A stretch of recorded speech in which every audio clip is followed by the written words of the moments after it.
Hey Trump, you are fired. You are familiar with this sentence. Thank you for your attention to this matter.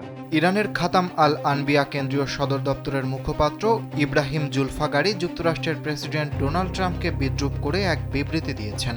তিনি বলেন, Trump, আপনাকে বরখাস্ত করা হলো।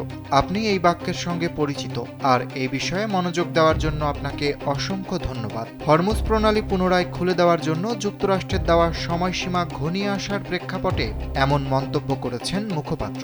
এর আগে যুক্তরাষ্ট্র হুঁশিয়ারি দিয়েছিল, হরমুজ প্রণালী অবরুদ্ধ থাকলে ইরানের জ্বালানি অবকাঠামোর উপর হামলা চালানো হবে। জবাবে ইরান কঠোর প্রতিশোধ নেওয়ার হুমকি দিয়েছে। স্যান্ডেলিনা সো, রূপচর্চায় আভিজাত্য। এদিকে ইরানের পূর্ব আজারবাইজান প্রদেশের তাবরিজ শহরে দুটি পৃথক হামলায় অন্তত 6 জন নিহত ও কয়েকজন আহত হওয়ার খবর পাওয়া গেছে।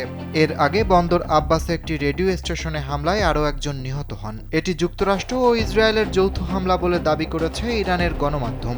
এদিকে রাজধানী তেহরান সহ দেশের বিভিন্ন এলাকায় বিস্ফোরণ ও বিমান প্রতিরক্ষা ব্যবস্থা সক্রিয় হওয়ার খবর পাওয়া গেছে।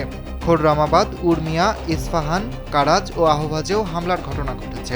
ইরানি রেড ক্রিসেন্ট সোসাইটির তথ্য মতে এসব হামলায় এখন পর্যন্ত প্রায় 1500 জন নিহত এবং 80,000-এর বেশি বেসামরিক স্থাপনা ক্ষতিগ্রস্ত হয়েছে।